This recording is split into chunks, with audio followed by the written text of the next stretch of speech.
Ел хатын-кызы, ел ираты хатын-кыз карашы республика бәйгесенең зона этабы быел Зәйдә үтте. Шул уңайдан энергетик мәдәният сарае залында катнашучыларның кул эшләреннән торган күргәзмә иртәдән эшли. Из той поры, как созданы мы, люди, на свете существует. 8 районның уңган булган бар яктан оста гүзәл затлары һәм ир-атлар бер сәхнәдә сыналды. Зәйдәнен яклап төрле номинациядә 7 хатын-кыз һәм 1 ир-атта катнашты. Бәйгедә катнашучыларны район башлыгы исеменнән урынбасары Елена Недашевина сәламләде. Үз чыгышында хатын-кызларның җәмгыятьтә һәм гаиләдә тоткан урынын олы бәягә тиң булуын билгеләде ул. Так много талантливых женщин, так много примеров, так много лидеров.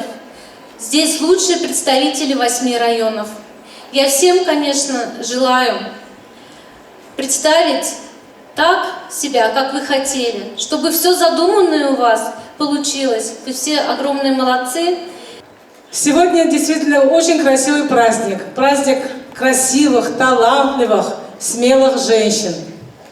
Мы этот конкурс проводим уже 30-й раз. Вот 30 лет и столько женщин. И все думаешь, наверное, все закончится уже наши красивые талантливые женщины. Нет, с каждым днем открываем новых женщин, новых прекрасных и профессионалов своего дела. Бәйге 3нче буын вәкиле номинациясе белән башланды. Бу өлештә Зәйдәнен яклап, үзенең күршәкләре белән күпләрне сокландырган оста куллы шәһәрдәшебез Рузилә Нефёдова чыгыш ясый.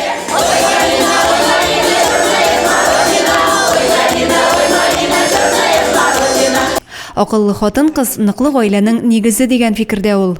Иң беренче гаиләдә ул тиеш менә дөрес апарга менә как капитан,